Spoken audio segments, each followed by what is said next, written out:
computer and want to just take a moment. And I think everyone reflecting back on the craziness that was all things COVID, in terms of thinking about our social calendars that were erased, and more importantly, the crazy impact and externalities it's had on public safety and first responders. Way too often, it's first responders kind of left holding the bag, figuring out what the problem is and how to and just managing it.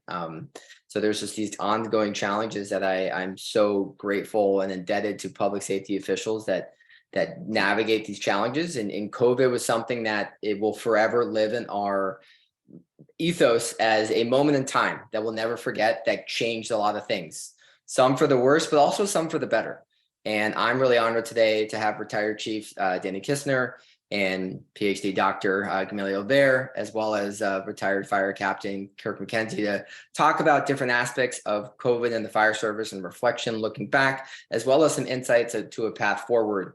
And so without further ado, I'm going to pass over to Kirk, but just to kind of remind again, I'm done with my little intro now. Kirk will paint a little picture on some of the smart best practices.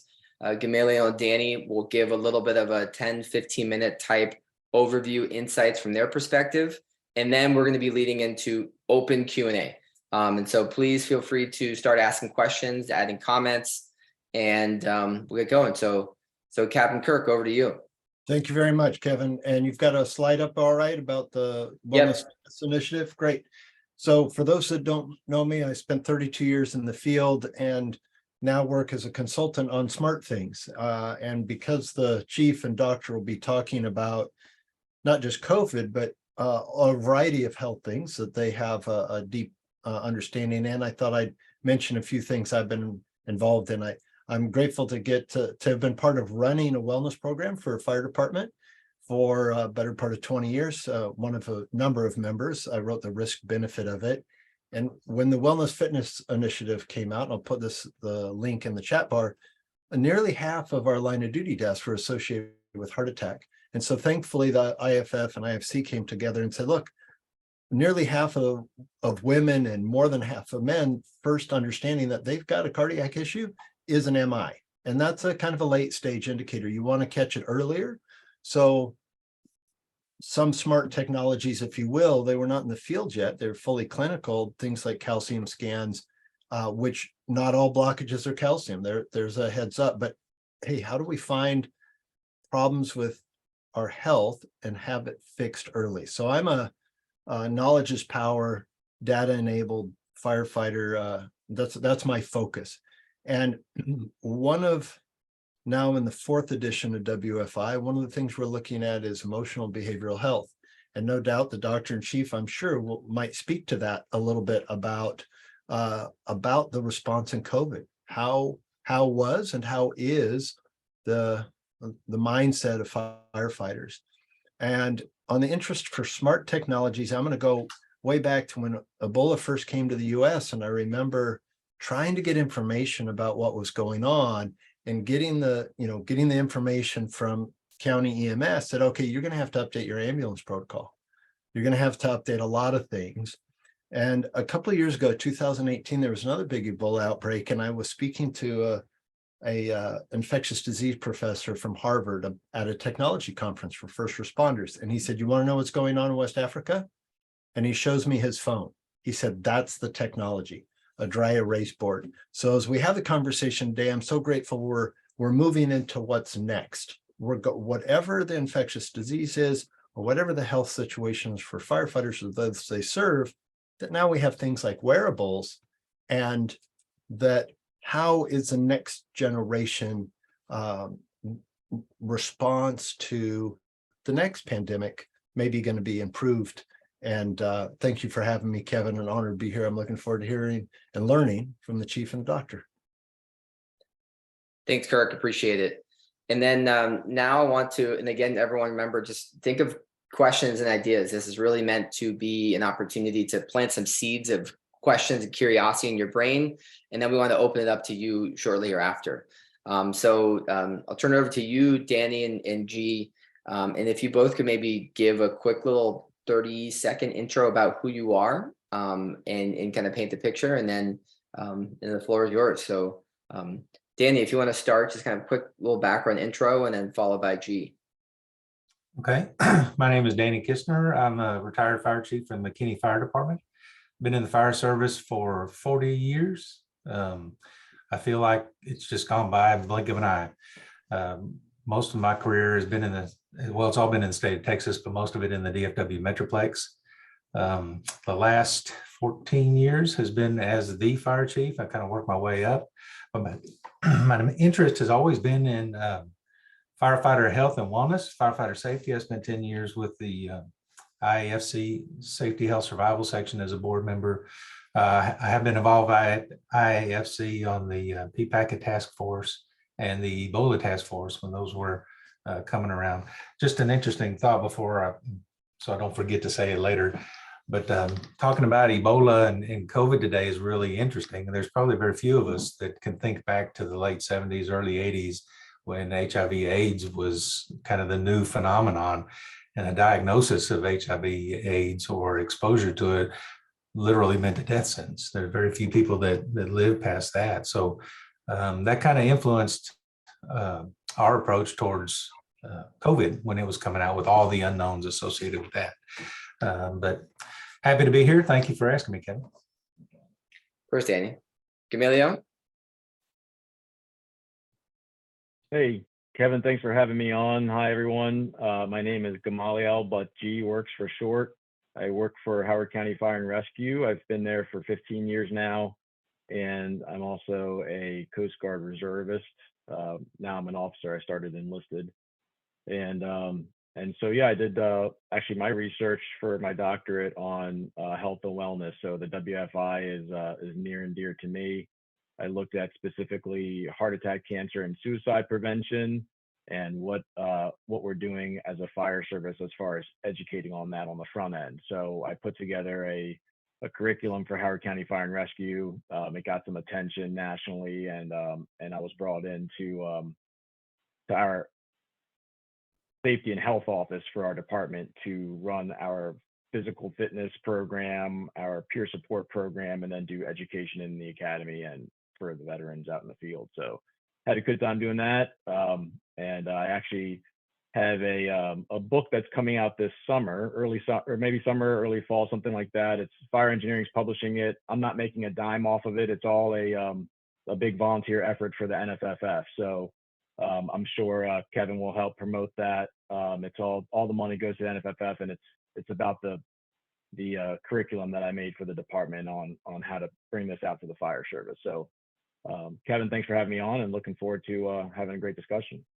Absolutely. Well, I'm going to throw it back to you. I mean, this conversation and looking at the title of this event and sort of looking at a reflection of COVID and kind of this after action review of COVID in the fire service. And again, I think everyone can think about it in their own terms. And here we want to kind of look at and open up eventually about just the craziness that was COVID.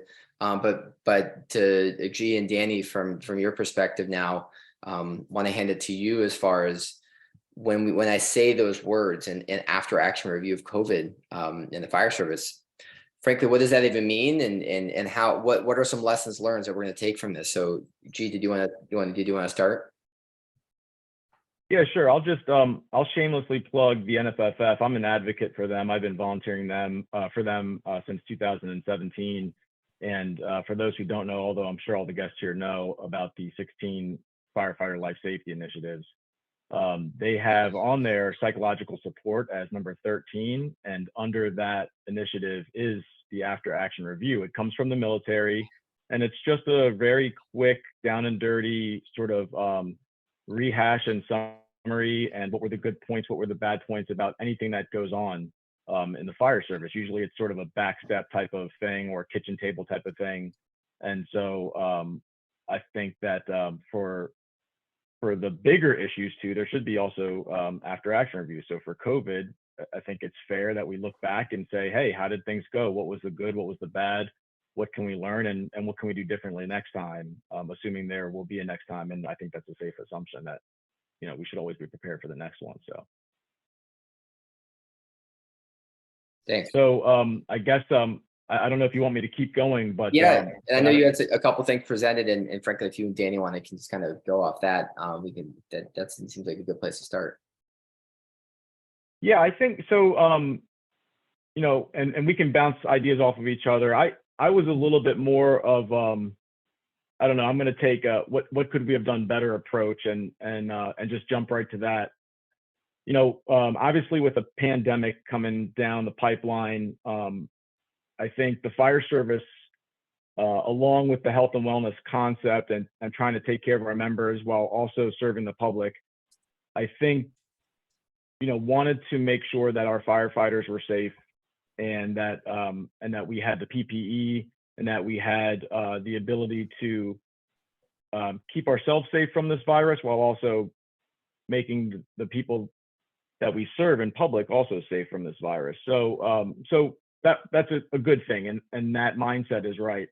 I think one thing that we struggled with as a nation and as fire departments is, you know, we freely took information from the CDC, and I don't know how much effort was put into doing our own research. And that's something that I'm going to be pushing, at least while I get a chance to speak here on your forum, is that fire departments that have some money and that have developed some infrastructure need to start doing their own research, which is another of the 16 life safety initiatives, by the way. We ran into issues, especially with the FDA approved concept of a vaccine versus the EUA. And what the EUA means is emergency use authorization. We have actually federal law that prohibits anyone from being mandated to take anything that's under EUA authorization. Until this day, all the vaccines on the market are still under EUA law. I'm not sure if everybody knows that, but that's the way it is. And so we ran into these issues with not all, but a handful of many large departments around the nation mandating these vaccines on people. The military did the same thing. I'm fortunate our department did not mandate, although they looked at it very closely initially and then they backed off of it. I think because they probably ran into some of this information about how it would be illegal to mandate EUA vaccines on people or any EUA drug, really. So we ran into some of these issues, and to this day, we still have firefighters around the United States that are out of work because they didn't take the COVID vaccine. But actually, that's just a side issue. I want to focus on another issue because we've kind of come and gone through this pandemic.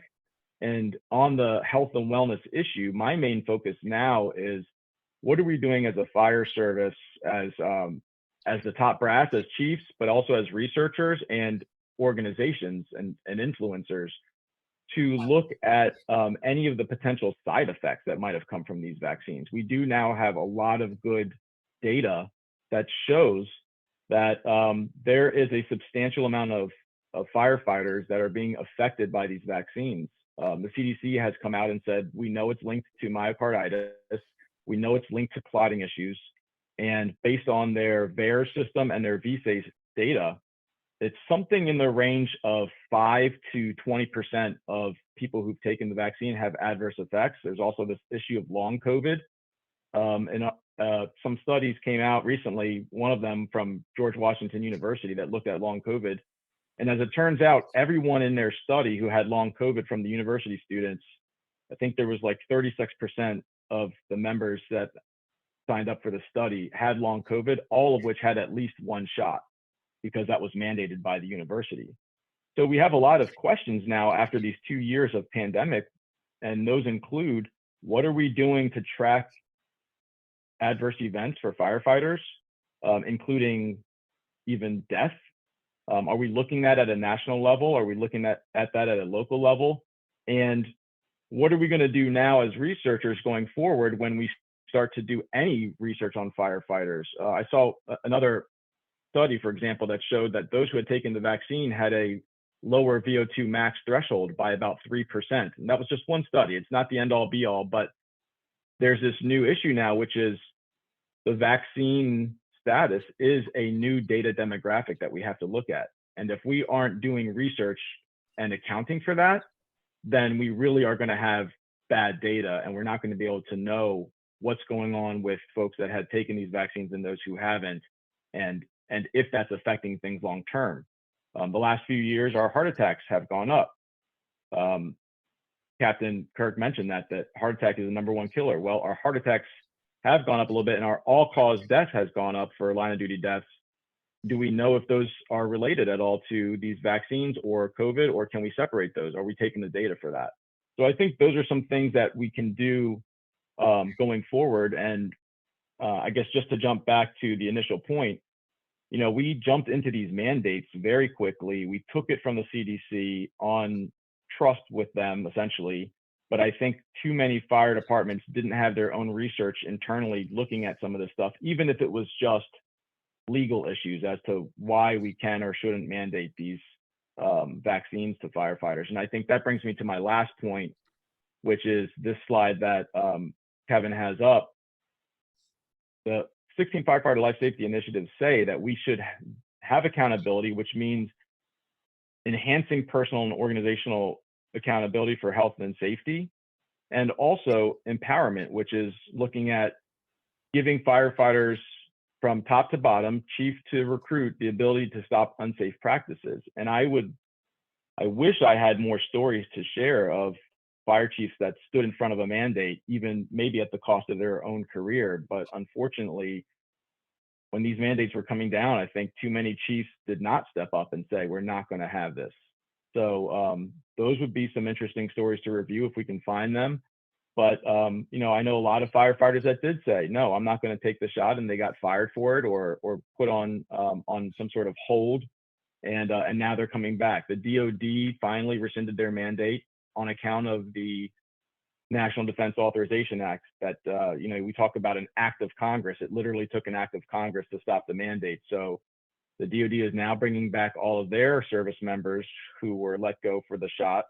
I'd like to see that for the firefighters around our nation that were let go for the same reason. So I'll stop there for now and kick it over to Chief Danny and see if he's got some points to counter those and or to add to it, and we can get back into some of the stuff in the discussion. Thanks, Chief. I don't have anything left. That took care of everything. So I'm just kidding. So my experience was a little different. We were very fortunate in Texas and the DFW Metroplex is we didn't necessarily have any mandates that we were under. The local hospitals did have mandates that for students that are in paramedic training, even nurses for that matter, all had to have it was mandatory. So we were very fortunate that there was only a small period of time, and it was only students that impacted, but incumbent firefighters, it was their choice whether they wanted to get it or not, and we didn't require it. But I want to take kind of a more of a positive twist on COVID and some things that we did learn in a positive fashion. As I mentioned earlier at the start of my remarks, that HIV/AIDS was kind of coming around in the late 70s, early 80s, and that gave us an opportunity to learn and forecast. And some of us, it kind of gave a mindset for those that were around at that time to kind of watch what's coming. And then for years, we were being prepared for that flu pandemic that was coming that never seemed to get here.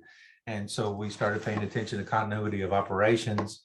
What are we going to do if half your workforce is out, et cetera? And it's almost like COVID was delivered as the test bed for continuity of operations and that kind of thing. But we were fortunate in December of 2019, I believe, our medical direction team, and we've got two physician group entities that were actually our medical direction team, started paying attention to what was happening in China. And they alerted us to start beefing up on our PPE. And so we did. And then we started updating our policies, procedures. We met with our own infection control team. We have what CDC was talking about, but we also put together some infection control specialists that were in our area that was paying attention to the research, could interpret the research or what was known at the time. And we were preparing for the worst case scenario based on what happened in the early 80s, that literally that was a death sentence if you converted. And March of 2020, we didn't know. We didn't know what COVID was capable of doing or not doing. But we heard all the dreaded stories about what could happen and the lives that it would take. So we prepared for the worst case scenario. And by that, I mean, we carried a running stock of 6 months of PPE. We even used pappers, depending on what part of the country you're from, how you pronounce that, the encapsulated suits. For our team, we specially trained a couple squads just dealing with COVID. We were able to repurpose, we had a community healthcare team that we were able to repurpose for just COVID, learn everything possible about COVID. And then we started building on our relationships. We very heavily dependent on Zoom meetings and the teletechnology. And we started developing relationships and partnerships that already existed. We just enhanced them with our public health entity, with the local nursing homes, long-term care facilities, our medical direction team. And we had pseudo committees all over the place, just discussing COVID and the possibilities that could happen. We started seeing fatalities early on in our long-term care facilities, as many of you probably had. And we were able to share PPE, education, teaching moments, et cetera, with a lot of our long-term care facilities and brought that number way down. We had decontamination teams that were able to go out and if there was a known exposure. And remember, this is early on, where we just didn't know, about COVID, how it was spread. And so we were fortunate in that regard. But speaking of technology, though, what I think really happened in a positive front, my opinion, for the fire service is we're always told we're not a public health entity. We're not responsible for the public health, but yes, we are. And COVID was a prime example of that. That who else is the public going to turn to for help of this magnitude than the fire service? I recall a conversation that I had personally with Texas Department of Emergency Manager on this, and his charge to the fire service was to help out with the long-term care facilities across the state as far as testing, sharing PPE, distribution of equipment, et cetera. And that's, I don't know if that's not defining that we're part of the public health entity, I don't know what is. But also what we were able to do is put personnel in our dispatch office and also publish another phone number where the public or our 911 dispatchers could turf COVID and COVID related questions to, so that we weren't automatically sending an ambulance. Obviously the life threats got somebody immediately, but we would turf them to this paramedic who quite often would use FaceTime or our technology on a smartphone just to visit with these people. And we offered up a sign-up sheet on our web page where they could sign up, say I'm exhibiting these symptoms, and we would check on them on the hour or on the 4 hours. If you think there's technology that's really been out there for decades that we just don't take advantage of, and that's the poison centers. By the poison centers, they get hundreds of thousands of calls every year from accidental poisonings, ingestions, and those individuals, a large number of them never are transported to the emergency department because they just don't need to. And so we employed that similar model to low acuity COVID exposures, and we kept them home, and we reduced exposure to firefighters, to paramedics, and to the public. As I mentioned, we had a community healthcare program going that was very active. One thing we didn't want to do is these are high-risk people. We didn't want to transmit the virus to them. So we went pretty much all telehealth on those individuals. So on a positive side, that if you can say there was a positive side from COVID, I think it redefined our role in the community. I think it proved that we can use technology. If you grew up in my era, there was always that fear of legal action if something went wrong. And this kind of dispelled that fear that, yes, it can work as long as you manage it right. So there were some good things. We were able to use webpage, social media, et cetera, to keep track of each other, to offer alternative ways for us to monitor the population see those that needed to, and offer alternatives for those that did not. Thanks, Chief, for the context. And I mean, there's, gosh, only 1,000 directions we could go with everything you both talked about, from some of the things that make you kind of question why we did certain things, but then also sort of the excitement about how we adopted new tools. And frankly, I think the conversation can go anywhere. And I think I look at just some of the other gentlemen I'm looking out their screens on, from Jim, Kim, and Michael, 3 gentlemen that I've really enjoyed learning a lot from. I'd love to kind of throw it to you 3, and if you feel free to kind of give a quick intro as well to yourself, and maybe just starting with a comment, a question, or anything you have in particular. And Ken, good to see you as well.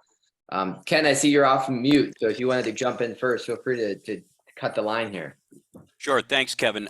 Ken Willett with the North American Fire Training Directors, and Jim Keegan from the Illinois Fire Service Institute is on also. So I'll ask Jim to kind of add some context to the comment I'm going to make.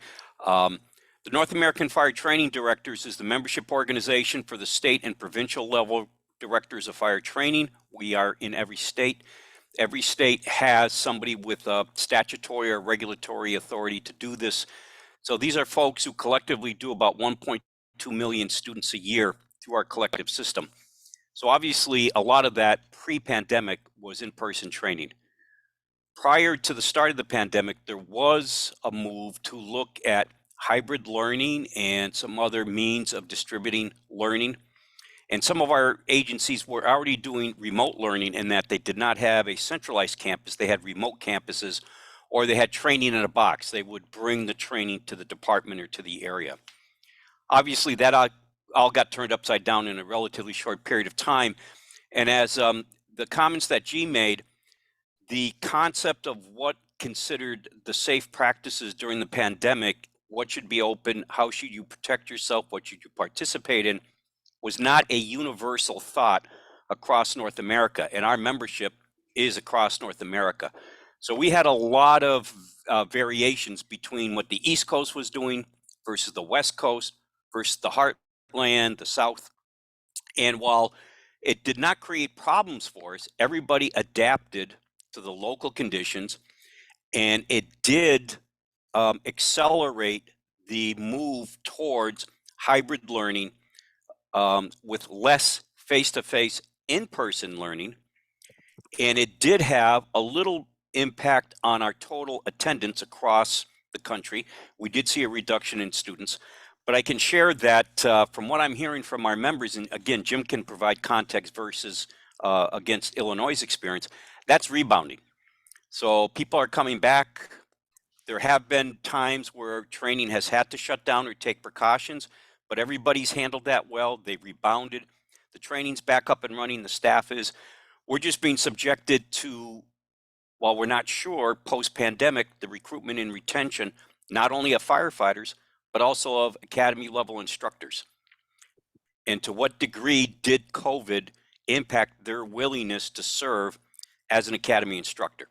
So that's an ongoing challenge for us. It's also reflective of what's happening in the fire service. So I guess there's no surprise there. And Jim, I'll ask you if you have anything else from Illinois' concept or from your role as the vice president of NAFTE to add. So Kevin, thanks for having the discussion today. COVID sucked. It's really simple. It was a terrible time for everybody. But there were good things that happened. And one, people began to wash their hands. People that went to the bathroom washed their hands. If nothing else good came out of COVID, people washing their hands was a great thing. And we've known that for years. We've known that on the ambulance, that after you come in contact with body fluids, even if you had gloves on, wash your hands. And we saw a reduction of various viruses during that period of time. And I think that was part of it. The other was that the fire department will always be a hands-on training entity. We have to do stuff. We can't, we hate sitting in a classroom, and there is foundational information that has to be covered. And before COVID, to tell somebody I was going to cover something virtually like we're doing today, they'd have gone, oh, I'd rather go to the training center, or I'd rather go to a classroom. Well, suddenly people began to accept the fact that I can exchange information without being in the same physical space as my instructor. And as a matter of fact, a lot of people found this easier to exchange information than going to a classroom, to a session. So that part of the technology suddenly became accepted. Meetings virtually became accepted. All kinds of things virtually became accepted. And now that COVID has reduced or backed off, people are going, why do I have to go all the way across town to the training center to train? Why can't we do some of this stuff here? Remembering that we still have to raise ladders and pull hose and hopefully go into live fire training and do things. And we've had to, as training entities, had to rethink some of that and adjust some of that. The other thing that occurred during COVID that was significant is that a lot of people used it as a reason or an excuse not to train. So our training numbers in Illinois dropped significantly, and they have slowly grown back. But the impact of that is that in the heart of COVID, people weren't having academies. And before COVID, our academies were 30, 40 people. Our academies are 60, 70 people now or more. And everybody wants to know when we're going to have another one. And I had a good discussion with Gary Ludwig, who is one of our local fire chiefs that some of you may know. And I said, your staffing problem is my staffing problem.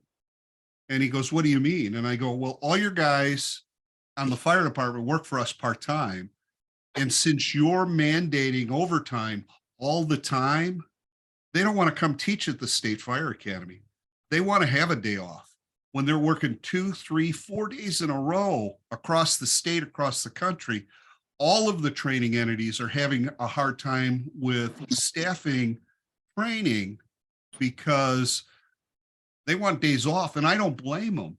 So anything I can do as a state academy to help you get your staffing numbers back up so mandatory overtime goes away again, we're going to be lots better off. So, there are tons of things. And I think the biggest from the infection control practices was I think that we did things during COVID that we always knew we should do, but we just didn't do. We were more cautious around people. We were more thoughtful around people. We didn't put everybody into somebody's living room because they had symptoms of something. We were thoughtful. And I think that we made some really good decisions during COVID based upon our need to protect ourselves. And I think that we could protect ourselves more after COVID, being smart about what we do. Thanks, Jim. A lot of good context. In fact, my wife is a speech therapist, works at Shirley Ryan, the Ability Lab, and at the beginning of COVID, everyone was almost like demonizing first responders and particularly healthcare workers. And then some research and everything, just general concept is that actually a lot of the people working in healthcare technically almost had a lesser chance of getting COVID in some ways because they actually washed their hands and wore a mask properly. And it's a crazy concept of if you actually wash your hands and wear a mask, I mean, it did a great job. It's not necessarily rocket science, but that was just an interesting time. So I wanted to keep the round robin going, and that was thanks Ken and Jim. But I'm looking at you, Kim and Michael, and obviously Danny and G, and to jump in as well. But Kim, what are you thinking? What do you got for us? I really like the discussion on the training and the recruitment issue, because I don't know anybody who, we did stop all the training or recruitment classes. Now we've gotten behind, trying to get caught up. Not only that, now we're trying to find people. I don't know anybody's can really remember when we were looking for people, to bring in to get hired, because, 300, 400, 500 people would show up for every vacancy we had. What a different time we're really experiencing. But, I really think, and I look back at COVID, and I think of all the training we've done on a catastrophic type pandemic, and I thought to myself, wow, we spent a lot of money being prepared, and at the end of the day, we weren't as prepared we'd like to be. I think we in the fire service probably have a higher expectation, not only of ourselves, but people do as well that we serve. They come to us for a lot of different issues, and I look and, I watched, and Kurt could probably relate to this, just in California, at one point, we were sending firefighter, paramedics, and EMTs in to help the workload that was in there on a pretty regular basis because they, take some of the load off them. Just an example of how things go. But I look at the work we did with using the incident command system and IMTs in communities. The first two state, federal, local MaxVast sites, one in LA and one in Oakland, were all put together by the fire service. And I think, some really great work came out of it. My old organization, Cal OES, actually had two of their assistant chiefs as the ICs leading those. And but again, integration, cooperation, coordination at the local, state, and federal level makes that come together. But can we do better? We better do better, because I think further pandemics, while we've learned a lot from this, well, the one thing this country really hasn't learned is how we be prepared ourselves. And we just look at the issue of how we were stocked up for safety gear, especially the gloves and gowns and everything. Well, we were so far behind the power curve, and bringing everything in from China really just added to the exacerbation of the incident, as well as the cost for it. So I think the real question is going to come down to, like we do for, I think, for a lot of incidences, is where is that memory, and where are those folks that have experienced this before? You look at the weather-related incidences that we're dealing with right now. People came before us, experienced some of this long before we did. And what did we do to pick their brains and get those lessons learned out of there, so we can be better prepared in the future? And I think that's really the key. I think we're going to continue to evolve. One of the people that's on the call, Ken here, Ken and I have worked together doing a lot of resource typing and working on the NIMS side of things after 9/11. And we've watched a lot of things changed from that perspective. And, between what we do with ICS, NIMS, what we do with NFPA standards, I think is going to continue to evolve. And we're going to have to get more of our troops more involved in the process of setting those standards and where we really need to be, because I've got a son who works for Nevada Fire, and I can tell you, they're on a 2-on, 4-off schedule, but they've got so many people. They've got vacancies and so many people on workers' comp that at any given time, almost a fifth of the department's off. So they went from being 2-on to 4-off to being 4-on to 2-off, which makes, to me, not a very healthy situation. And then you get to the point, I don't care who you are, you just go, yeah, I got things to do, I'm not coming in. I think, we're going to have to find a better way to work through some of the issues and continue to use some of the brightest, sharpest minds that are out there. But those are a couple of my thoughts just right up front, Kevin. Chief, thank you. I mean, interesting to hear about the dynamic and the shift of just the overall work dynamic and changing the schedule. And I think before I pass it to Michael, G or Danny, do you want to plug in and kind of give any 2 cents or comments and just continue to keep this flowing?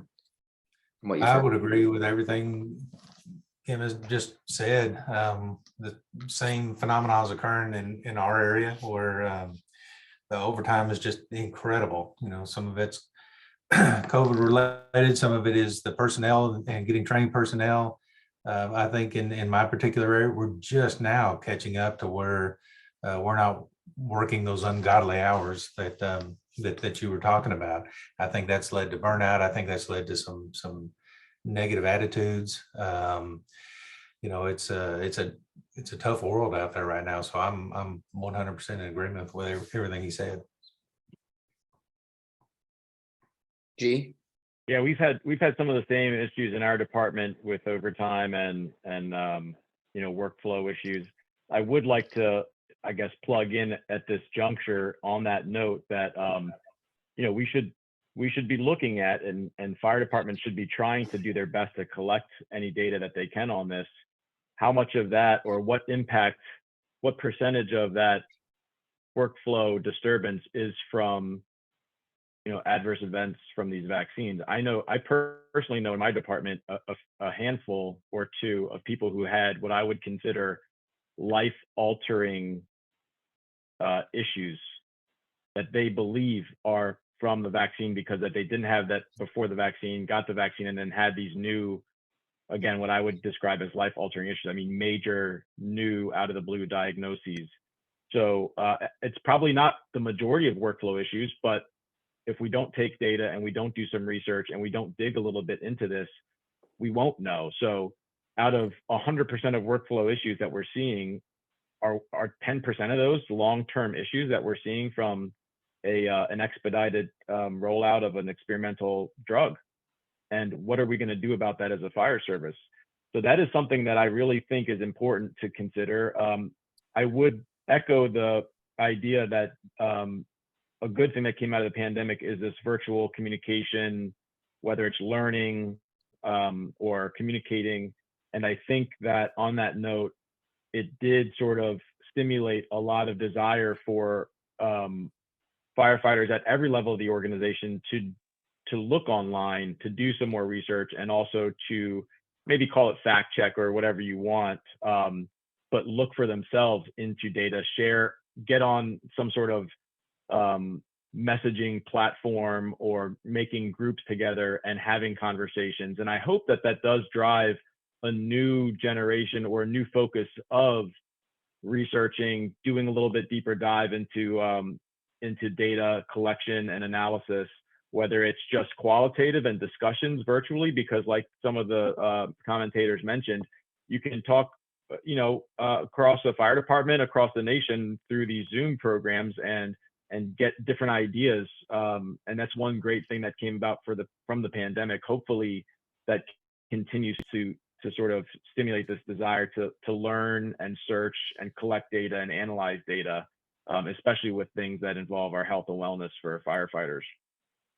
Yeah, if I could add one thing to what G's saying too, is we need to be more proactive. I mean, we're always preaching proactivity and doing our pre-fire planning, pre-incident surveys, et cetera.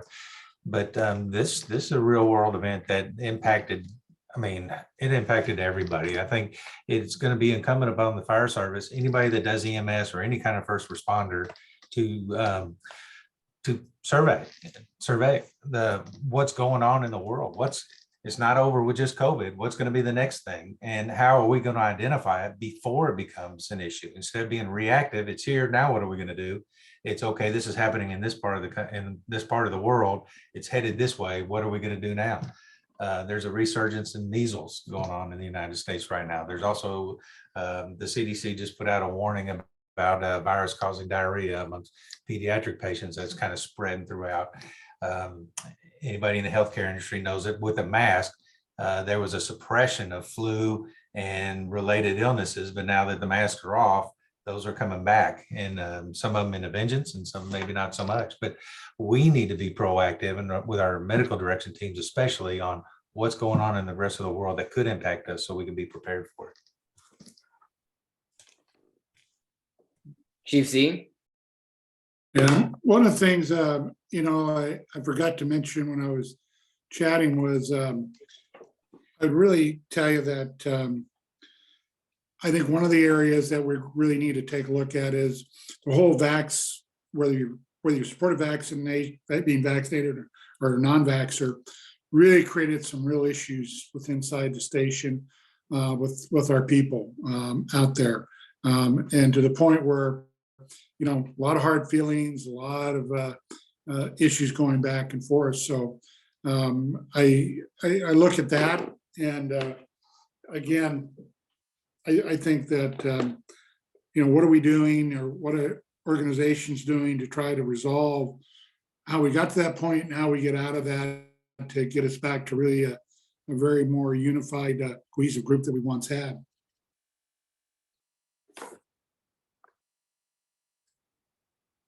Keith, that's a great point, and I just want to jump in here and say that I think as a nation we need to ask those same questions and address those same issues, but also specifically as a fire service, which is a microcosm of the nation.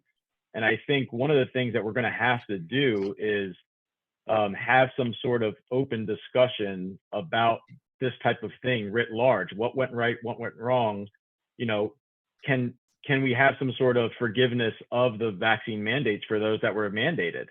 And I don't think anyone's opposed to anyone taking a shot that they want to take, but I think there was a heavy hand during COVID, and as a brotherhood and sisterhood, the fire service, I think, as you very definitely pointed out, created a lot of division within its own brotherhood, sisterhood, and we're going to have to untangle that. But it's only going to happen if we have a good, open-hearted conversation, and probably whether it's accountability with punishment or not, I don't think that's the issue. I think just having accountability and saying, hey, this is what we did right and this is what we did wrong, an after action report, and that has to happen. I think maybe we'll start the ripple here on Kevin's show, but that needs to have a national discussion, I think, at more conferences around the nation, and then in the firehouses and at kitchen tables, I think. So thanks for bringing that up.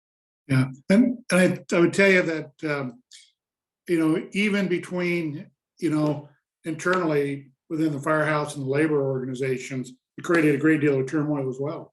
Really some split issues. Some folks who did not conform to their organizations become vaccinated are out. Some are allowed to return, some haven't been.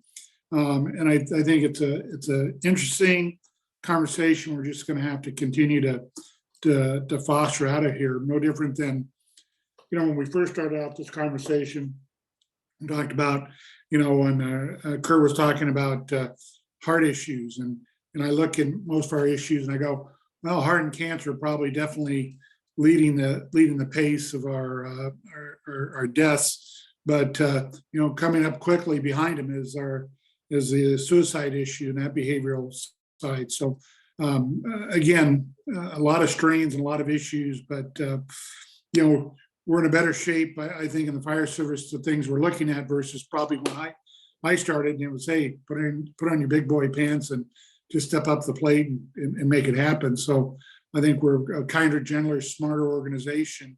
And that's what I think this is really about today. Kirk, you want to run that one? After that, I want to throw it to Michael. Thank you. And thank you everybody for comments. And Chief Z, you definitely hit the mark on the discussion of emotional behavioral health and what are the implications of what's come and what we're still part of, which is really living a social experiment. And where's the data, and how are we going to get to digest it from the beginning, when we heard there was this vaccine that's more like a shot. And so early in the process, there's limited intel to make a sufficiently educated decision about that. I will compliments to the chief on the video conference discussion that to support the patients that need support, but not necessarily a first responder on scene. That's one of those things. Okay, let's capture that for the next big one, whatever flavor it is, a freeze or a high water or whatever it is. Staffing challenges, worldwide problem. I've got a friend in Europe that says not only are our volunteer agencies closing, their volunteer agencies are closing. And in one of the biggest departments in the EU, 20% of personnel are off permanently, sick or injured, and another 20% call in tomorrow. So similar stats on that. Yeah, like 40% of our people aren't coming into work. So that other 60 are working way too much. So it's a worldwide. And then the titrated response, like why would we take a whole crew in, whether it's Ebola, HIV, or COVID and expose 5 personnel or more, maybe an intern or a paramedic ride along, when maybe we only need 1 person. We wouldn't put them in front of a violent, somebody who's suicidal or violent, combative person. We'd put 1 with maybe a backup. We'd titrate our exposure to risk. And I'm just going to say it now in case I don't get another chance. Technology, wearables, digital tattoos, early warning systems, drone deliveries for AEDs, medication, plasma. PSAPs need to have medical consultants, ALS, RN, MICN, PAs, to help those medics who may be showing up with limited staffing capabilities. Immersive learning, machine learning, facial recognition for remote triage, electronic medical records, because jetpacks and flying cars, flying ambulances, they're just around the corner. That's all I'm saying. Thanks, Kirk. Michael, give us a quick intro on you and some of your thoughts and comments and questions around this conversation. Sure. Good afternoon, everybody. I'm Mike Wass, the Executive Director of the Professional Firefighters of Wisconsin Charitable Foundation. We're a public charity serving as a champion for burn survivors, firefighters, safe communities all across the state of Wisconsin. Our mission's accomplished through 4 areas of programming. We have a burn survivor support, fire prevention and safety, firefighter support, and community support. So I'll try to offer some fresh perspectives. I'm also City of Oshkosh firefighter paramedic. Been there 18 plus years now. But from the nonprofit world, things we didn't talk about yet is, prevention. We kind of took the lead statewide in prevention through the pandemic, through a number of press releases, continue to track and report data. At one time early in the pandemic, we had fire-related deaths in Wisconsin up like 86% over the prior year. We reported that out. We tried to, we're the largest state really community risk reduction prevention program around, through our smoke alarm distribution programs, things like that. Over the last, I think, 7 years, is 30,000 plus smoke alarms and 250 plus departments participating in these programs. But things we looked at is, how those are delivered. Prevention pretty much stopped, inspection stopped, those type of things. But we tried to deliver smoke alarms where we could, getting departments to pivot on their operations. One of the best things we found is, like, during the course of normal business, you go take, EMS patient, whatever it is, mitigate the emergency, pick your head up, look around, do they have working smoke alarms? Started, doing some press releases, getting on TV, that type of thing, seemed to really pay off throughout the year with prevention. Fire-related deaths were still up, and they remained up, still, contributed or attributed to the fact that, more people were staying at home, working at home, eating at home, cooking, using their devices, everything like that, seeing a rise in fires and everything else. From our burn survivor support programming perspective, trying to pivot on the delivery of care. We actually, the first year, 2020, did a camp in a box format, had all the kids, stay home, met up with the kids twice a day via Zoom, did the box opening of all the swag and whatnot. I think we coordinated something like 53 fire departments around the state that actually, drove by, brought ice cream, things like that for the kids that, kind of kept the momentum going, letting those kids and, participants, know that we care about them and everything else. Some of the positives too, we really were able to do a lot of back burner projects throughout the year. Got our strategic plan done, really worked on a lot of the programming plans, a lot of the things we wanted to develop, and just haven't had the chance. Our firefighter support program, we developed a mental health initiative, really worked to scale that up, working with all the fire service stakeholders in Wisconsin with what is now our Wisconsin Public Safety Mental Health Initiative. Partnered with Rogers Research Center. We have our 3rd year of clinical research under our belt with a survey, establishing a baseline for mental health in Wisconsin, using all kinds of screening tools for anxiety, depression, post-traumatic stress, compassion fatigue. So some really remarkable things that came out of COVID, because we had the time to plan, we weren't getting pulled in every direction. Zoom meetings, able to continue education, our development, and grant writing, all kinds of things like that. So that's pretty much fresh perspectives I had. I echo the concerns of all the non-consensual overtime that was created and normalized through here. I'll get on my soapbox a little bit about this. If we look at Fair Labor Standards Act and how state and local governments were included in 1974, and the thresholds haven't changed since. Something we really need to look at. With the amount of hours people are working, and our call volume is 10% or 10 times that of what it was in 1974. Guys are working way too much, and we're just analyzing our third year of data that actually started looking at people reporting the number of hours, their shifts, their whether it's Chicago schedule, California schedule, normal hours per week, that type of thing, and see if there was a correlation with mental health that way. But that's me in a nutshell, I guess.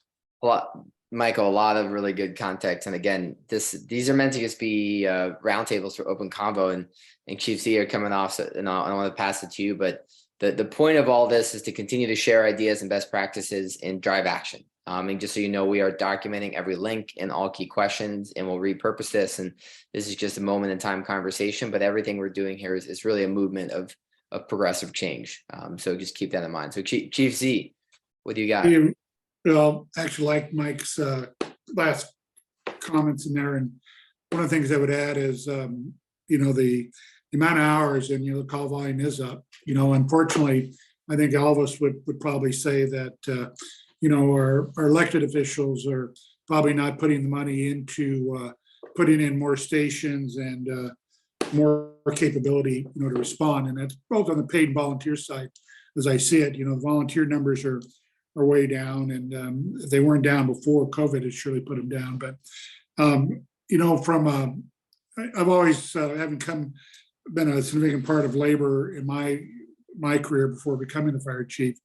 I strongly believe that that labor and management have really got to look at these hours issues together, as well as recruitment issue, because most people we're recruiting are going to be those future union members, and same people are going to be working those hours. And in some cases, I see the management side, they don't care how the slots get filled, they just want them filled. Well, at the end of the day, we really got to look towards the best benefit towards our employees long term, and how we get there. Every now and then it's interesting to talk to firefighters and say, well, what overtime's is our right to it. And at the end of the day, if we're worried about their health, then we're going to worry about they're going to work X amount of days, not as much overtime as they can digest before they finally burn out, or whatever the case is. So I really think that we really need to continue to take a look at the schedule, where we're going, how we're going to resolve them long term. And the recruitment is a big issue, but as well as how we manage those vacancies, whether it be vacancies from just not having positions, or whether it be workers' comp or people needing that time off. Those are really all key issues in the real health of our organizations. Thanks, Chief Z. And I see a few other people who have been on the call. I mean, Brittany and Alan, and I'm maybe kind of looking at you too. If either of you wanted to say anything in particular, or of course, Emily, Josh, Peter, or Jeanine, if you wanted to drop anything too as well. But if anyone else, or V Duncan, I'm sorry, I don't know your full name. But if anyone else that hasn't spoken yet wanted to drop a question or add any comments here before we kind of round up here in a couple minutes.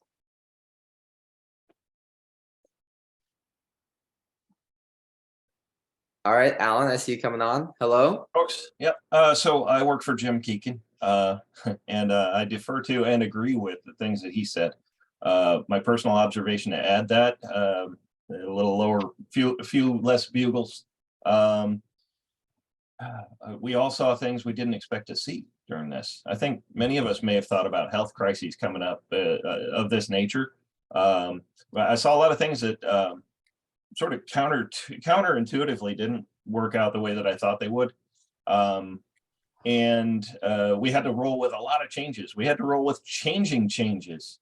And a lot of good was done up to this point. There are a lot of things that, didn't go ideally, but at some point we didn't know what we didn't know. I think looking forward to future incidents that may come up like this, we have a lot to gain by paying attention to the effective communications and hard work that have occurred during this time, and be prepared to replicate those. It is really important for people to be able to communicate effectively, to resolve conflict rather than avoid it, but to do it in a way that stays constructive and productive. And I've seen a lot of that happen. We've seen some other things in the media that maybe not so much. Sticking to a lot of important human rights concepts, which fall on either side of an issue like this, very important. When something like this happens, it's good for us to have our thinking caps on. And I've seen a lot of people do a lot of positive work for this. I've seen a couple of mistakes in different places too, and that's really unfortunate. I'm with Jim on that. Thanks, Alan. And yeah, I mean, I think you talked about changing things, changing too. I just remember being the husband of my wife who was in healthcare, and it seemed like every week there was something changing, and then it came the whole state dynamic where she couldn't leave the state of Illinois because Wisconsin's infectious rate was hit a certain percentage, and she would have lost her job if she left Illinois and didn't then quarantine for 2 weeks when she came home.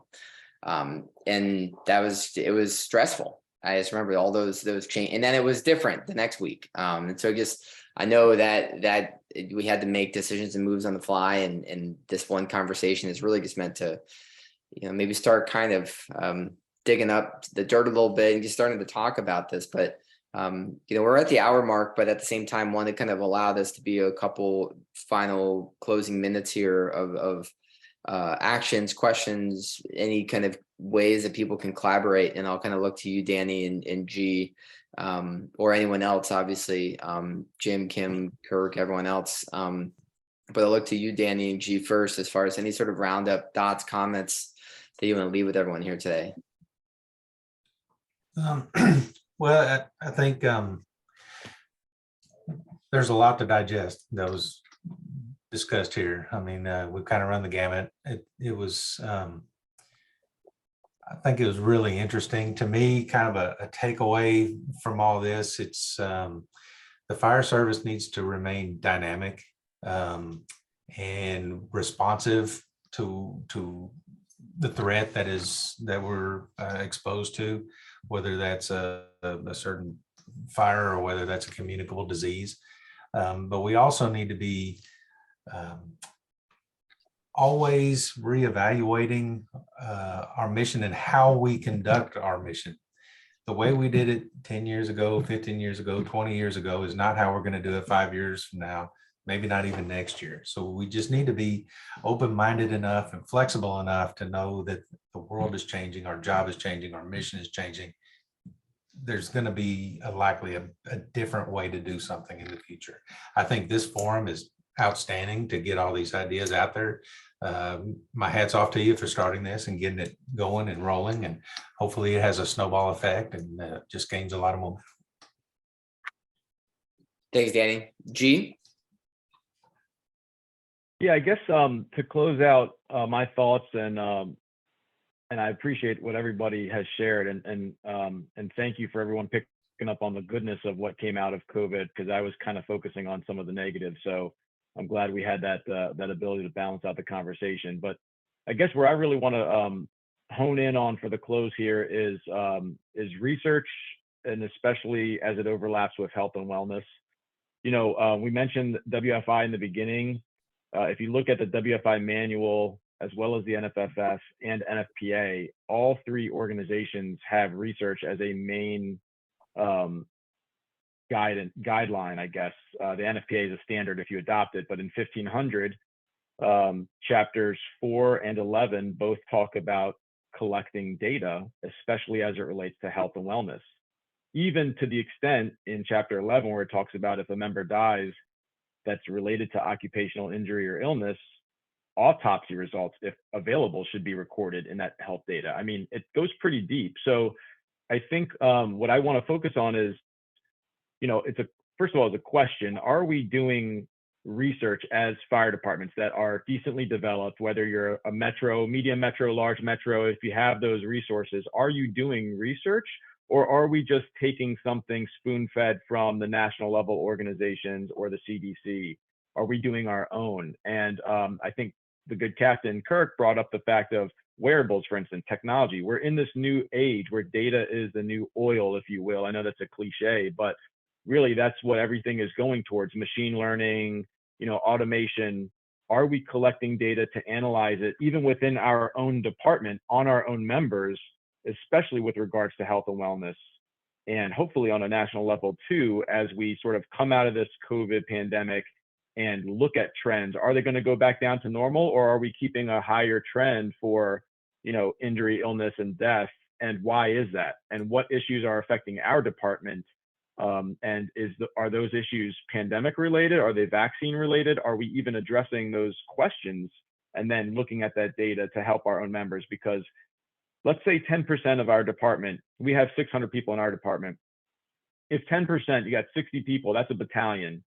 If 60 people, 10% of your department is adversely affected by these vaccines, and everybody wants to move on to the next best thing because there's a new issue coming up in the fire service, what's going to happen to those individuals? What do our local, state, regional, and national level statistics point to? And are we paying attention to that data? Because these are still our members. These are our brothers and sisters, and we have to pay attention to that. So I hope the influencers, the chiefs, the researchers can make a little bit of noise about research on this topic. I know Brittany's on the line here, and she is doing some research in that. So I commend her and NDRI for doing some of that research, but hopefully it can pick up legs and more people can start looking into that as well. Thanks, Gene.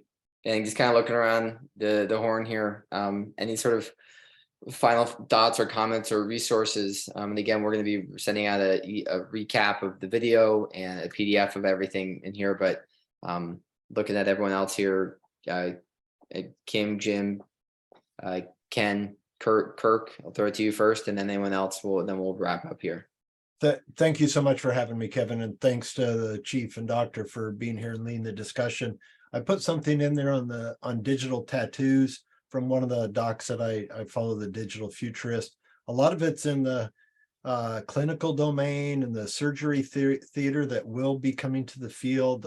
University of San Diego's done a lot with the digital tattoo, and the bottom line is, it's, to me, we've adjusted a little in COVID to new ways of thinking, like video conferencing is okay and remote meetings are okay. But with technology, we have a way to redesign the entire industry, whether it's infectious disease or something else, and this will remain my domain. And certainly, I imagine the WFI and Ken and colleagues at NFPA, there'll be reports on this. They'll be slow to come. My one bit in a NFPA standard took 3 years to get a few sentences. So good on you, Dr. G, for discussing we have to be doing the research, fielded research, university, PhD level research, and while we continue to live in the social experiment that we're in. Thank you. Thanks, Kirk. Now, any final things from anyone else in the audience that to kind of leave us with? We've got a lot of good stuff today. So, with that, we are 9 minutes over. I just want to say thank you all for being here and sharing ideas and best practices. We're going to continue to host these roundtables, and funny enough, just the way the scheduling works, we're hosting one next Tuesday on mapping and Z-axis.